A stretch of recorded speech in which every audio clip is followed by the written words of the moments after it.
Hey yo, what's good, Wrestling Rebels? Strap in because you've just crash landed at VK Punk Wrestling, the electrified, bone crunching, all out chaos zone where pro wrestling lives loud. I am your ringmaster, Vin C. Punk, ready to throw you headfirst into the post WrestleMania 41 madness with our legendary Yay Boo SmackDown review.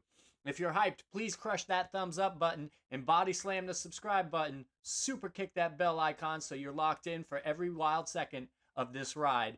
Leave some noise down in the comments as well. We'd love to hear from you. Um, anyway, we're still buzzing from WrestleMania 41's epic fallout, and I'm fired up like a pyroblast at the main event. Let's dive into the carnage. Time to break it all down. VK Punk Wrestling, we the ones for wrestling content. Before we actually do, let's do what we always do and give a huge shout out to our sponsor, Capco Championship Belt, who craft hardware so stunning it'd make any champ jealous. These belts, WWE, UFC, boxing, you name it, are pure fire, gleaming like they're ready to steal the show. If you want a custom idea that screams you personally, their design guru Abdul is basically the stone cold of belt making, bold, badass, and unmatched. I'm decked out in their gear all the time. You can see it behind me.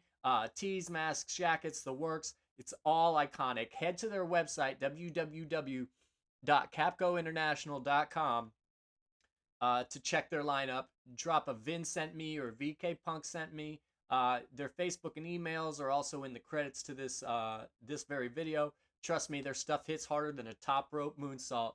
All right, but now let's get on to Friday Night SmackDown. We're live from Fort Worth, Texas, and the night's card gets hyped up by Joe Tessitore as we catch superstars strutting into the arena. But let's get right to the action because the champ's dark mood kicking things off tonight. The undisputed WWE champion John Cena storms to the ring, the title slung around him backwards like he's daring the universe to try him. So disrespectful. The Fort Worth crowd rains boos as Cena hoists the championship, his face carved in a scowl that could stop a freight train. He yanks the ring announcer back, demanding a proper intro. The last true king of the ring, the last true real champion, John Cena. But before he can unload, Randy Orton's voices blares and the arena explodes. Cena's glare could burn holes as Orton soaks in the love, milking every second of his entrance. It was so good. Orton drops a bombshell. It's been 25 years since he and Cena first crossed paths, and Cena is still the same guy deep down. Orton praises Cena's charity work, saying it must have meant something to inspire generations of kids, but he's got a wild fix for Cena's grumpy vibe. Go have some kids, John. Be a dad. Grow up. Fill that void. Real crazy stuff. The crowd roars, half laughing, half shocked, I'm sure. Cena snaps back with venom in his voice and says, "How dare you?" He rips into Orton's family life, brags about raising the WWE's universe's kids for 2 decades, and even picks a fight with a 6-year-old fan, calling his dad a nobody. The kid allegedly flips Cena off, and Cena threatens them both, telling the kid, "Don't show up to a war with a butter knife." He said, "Don't show up to a gunfight with a knife," or something like that. Orton had enough, though. He's calling Cena a guest who's disrespecting the fans and vowing to stop him from ruining wrestling. Cena fires back, mocking Orton's 14 title ceiling and threatening to erase the Orton legacy. Orton demands a match right now, but Cena shuts it down, proposing WWE Backlash in Orton's hometown instead.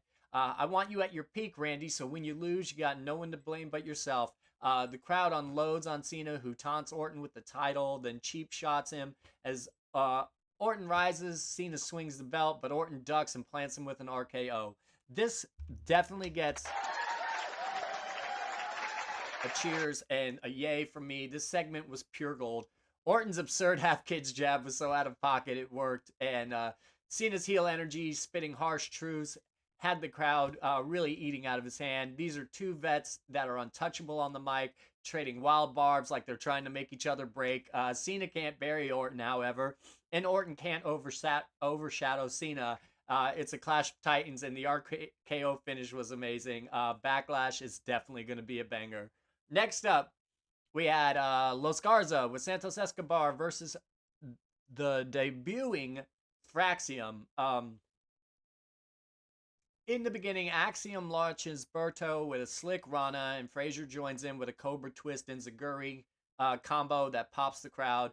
Both hit dives, and Axiom's triangle moonsault is a thing of beauty.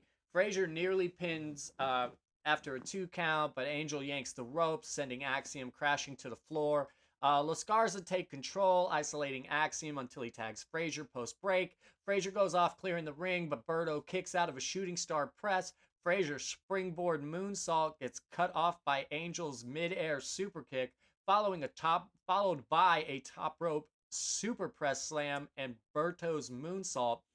Axiom breaks the pin, then cuts Angel off with a top rope Spanish fly. Frazier seals it with a Phoenix Splash for the win. Of course, Fraxium won. I've got to give this 2 separate ratings because this was a match. Fraxium's surprise call-up was a jolt of energy, and the pairing these high-flying Europeans with Los Garza Lucha Flair was a stroke of genius. The match was a non-stop thrill ride. Rana's dives, moonsaults, you name it. BOOO, however, for Los Garza sliding down the cards, they're too good to be jobbing to rookies, and I don't feel like WWE is really putting them where they need to be. They are constantly putting on good matches with the guys that they're putting over, but they need to be classified as better than jobbers for sure. Fraxium earned the W, however, it was great. So next we had Tiffany Stratton hitting the ring, gloating about outshining Charlotte Flair. They said I'd be the next Charlotte, but I'm the first Tiffany Stratton. Jade Cargill interrupts, however, fresh off her Naomi feud and hungry for gold. Stratton offers a handshake and then sneaks in a headlock. Cargill powers through with an arm drag after a leapfrog, then lands a spine buster for a near fall. Stratton counters with her own spine buster and a handspring elbow. Post break, they're trading blows with Stratton hitting a rolling senton. Cargill dodges a top rope dive, but Stratton's cartwheel Alabama slam gets flipped into a Jade powerbomb. Stratton kicks out, then lands a basement drop kick after a roll through. Cargill catches Stratton mid handspring, but Naomi storms in and attacks Cargill for a DQ. Post match, Naomi pummels Cargill, but Stratton steps up. Naomi bails, and Nia Jax ambushes Stratton, hits her with the Annihilator, leaving her flattened. So once again, this is another that's gonna get a yay, but it's also gonna get a boo. The match itself was pretty electric considering it's Jade. Tiffany and Jade did click, with Stratton carrying Jade's greener moments like a pro, which is something I was worried about. I didn't know if, definitely putting Jade in the program with Naomi wasn't the best idea because Naomi can't carry a whole other person. However, I feel like Tiffany did a lot better than I expected her to do, or Jade's just really getting that much better. This is definitely Jade's best outing yet, no question asked. But the chaotic ending, that's where the boo comes in. For the DQ and Nia's random return, I don't really understand. This story's already packed with people. Adding Jax just feels like overkill, but still the athleticism was top tier. Next, we had the United States champion Jacob Fatu segment, right? So he comes out, he hits the ring with Solo Sikoa. Sikoa hypes up Fatu as the future while puffing himself up as well, saying it's all because of him. Fatu snatches the mic away from Solo, going off and says, I told you I'd do it. Goes into this big I told you segment. The crowd showers him with love as he tells Solo to get in line. And rattles off his catchphrases that are starting to get on a Jey Uso level of stupid. Before Fatu can respond, however, Drew McIntyre's music blares. Wait, hold on, that's not right, is it? No, because LA Knight, right? LA Knight's music hits and the fans go wild. Knight praises Fatu but demands a rematch. But then Drew McIntyre's music blare. Drew kind of roasts Fort Worth as Dallas. I don't know if he did that on purpose, but he called them Dallas. He calls out Damian Priest. He says he's gunning for Cena's title until Orton cut him in line. He challenges Fatu as the baddest dog because that's why he doesn't want to fight Cena, because he doesn't feel Cena's the same guy, but he knows that Fatu is the baddest champion in the thing, or in the promotion. So Knight clowns Drew with some sharp one-liners. Him being bored with Drew McIntyre is great. That's a great. I love that LA Knight. Bored with Drew McIntyre, LA Knight is great. So he kind of clowns Drew, but Drew shuts him down. Knight fires back, daring Drew to a fight. Nick Aldis appears and makes it official for later in the night. So definitely yay for this.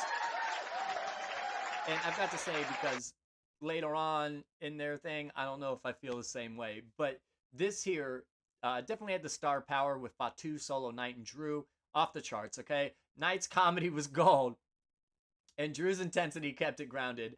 But boo for the slightly messy setup. But this segment was stacked, too stacked to really flop. It did a good job. It did everything it needed to do. I thought it was really amazing. Next, we had Chelsea Green versus Zelina. Backstage, Byron Saxton catches Zelina, who's short on words before her match. For somebody who says, I'm speechless, she sure had a lot to say, however. Chelsea Green comes out swinging, but Zelina takes control until Chelsea drop kicks her off the apron. The Secret Hervis jumps Zelina outside.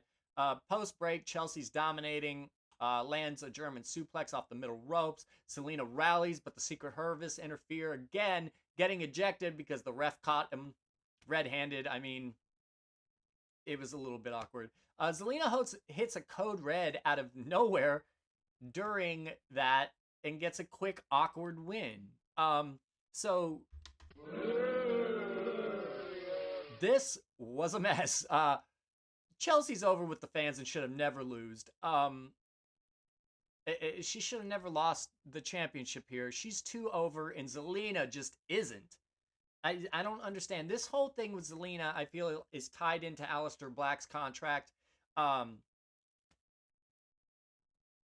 I think it has a bunch to do with his return. And they said something like, oh, well, you know, if you sign, we'll give Zelina a push. But, and then they're like, then Aleister was like, well, hey, I'm debuting tonight. And they're like, oh, no, well, we'll give her the title tonight. I feel like this is just bad all around. Love Aleister Black, nothing to do with that. But Zelina does not feel like she's a champion. She does not feel like she's over with the crowd.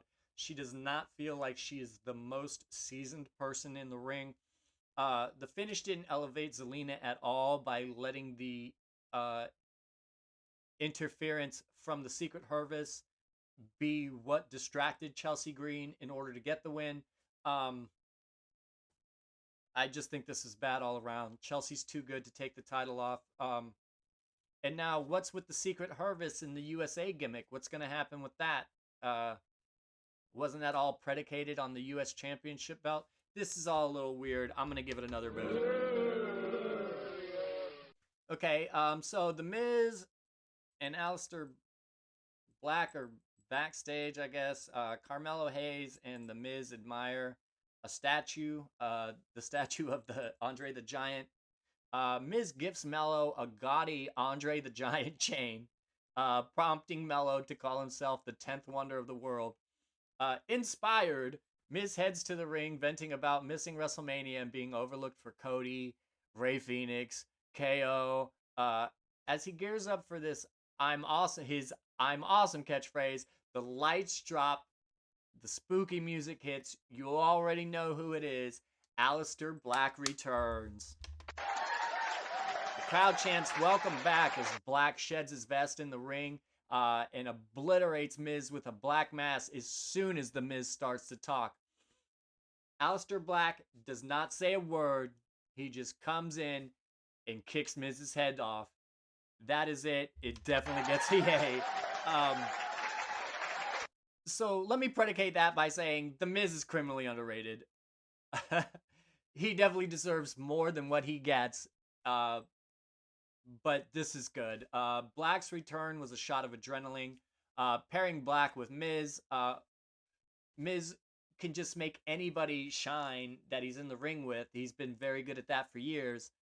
Not saying that he deserves all of the burying that he gets. He should definitely be more himself. But that Black mask was awesome. Welcome back, Aleister Black. All right, so next we get Bianca Belair hypes up her recovery backstage, vowing to return stronger. Commentary recaps Naomi's attack on Cargill and Jax's ambush on Stratton earlier in the night. Naomi and Jax have a tense run-in with Naomi warning Jax at the end to proceed with caution, which is dumb. Weakest line ever. Moving on. Knight and McIntyre hit the ring, trading taunts before locking up. Drew dominates early with power, but Knight slaps back with attitude. The action spills outside with Drew tossing Knight into the barricade. Drew lands big moves and gets a near fall out of it, but Knight fights back with a hot sequence and leaping elbow for his own near fall. Drew hits a Glasgow kiss and a future shock, but Knight kicks out. Solo Sikoa interferes, spiking Knight behind the ref's back. As Drew preps a Claymore, Damian Priest yanks him out, chokeslamming him through the announce table. Fatu dives in, taking out Knight and Priest, then hits a moonsault on Knight and a hip attack on Priest. The crowd chants one more time, and Fatu obliges with another moonsault on Priest, standing tall after taking out everybody. So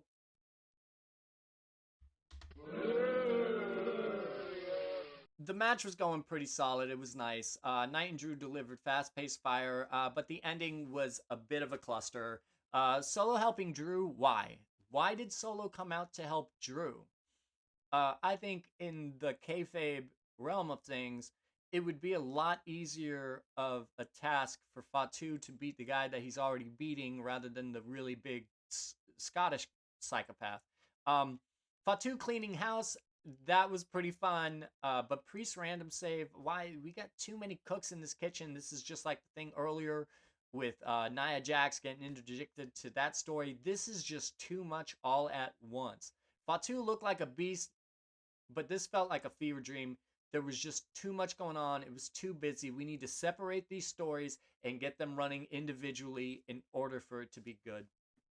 Okay, so next, we get some video package recaps of the Rollins Punk Roman saga and Braun Breaker's addition to Heyman's family. Backstage, Cena ignores R-Truth, who calls him a real world's champ, and says he wants to be like Cena when he grows up. Hilarious. Never stop being you, R-Truth.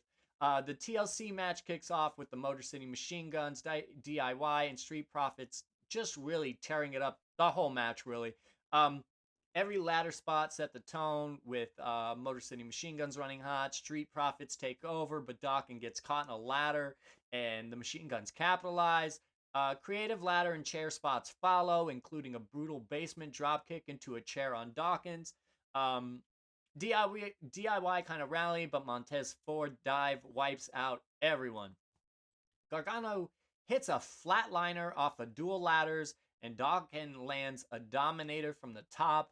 Ciampa and Sabin trade chair shots, with DIY delivering chair-assisted brainbusters. Ford using a prosthetic leg, what? As a weapon from the crowd, and a wild ladder bridge spot sees Ford crash through an upside-down table. Sabin's table splash, and Montez does a tope con hilo, breaking a table that Ciampa's on. But then Ciampa gets up and hits a white noise into a ladder that just splits the ladder in half.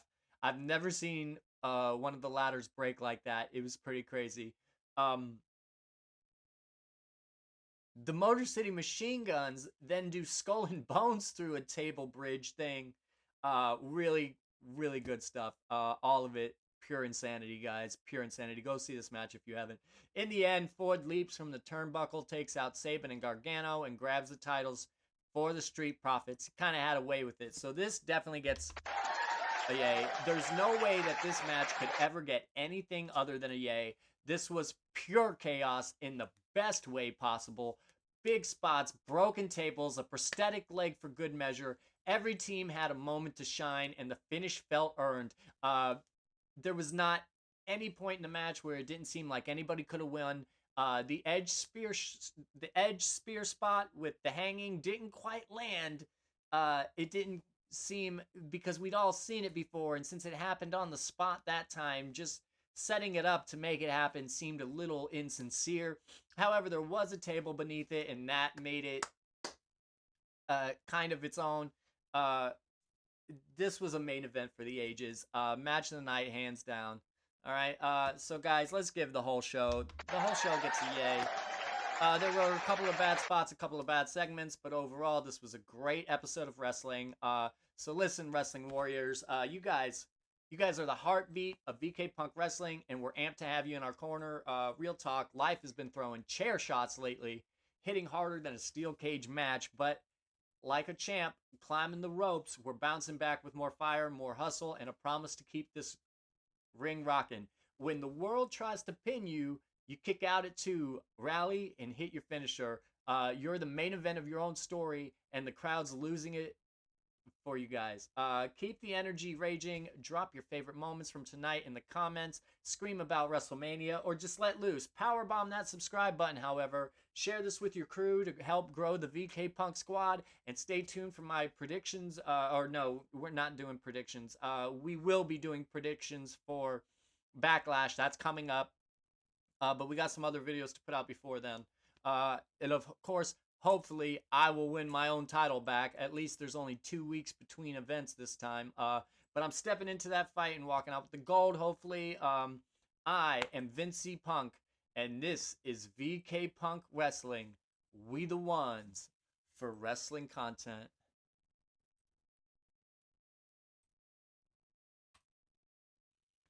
Woo!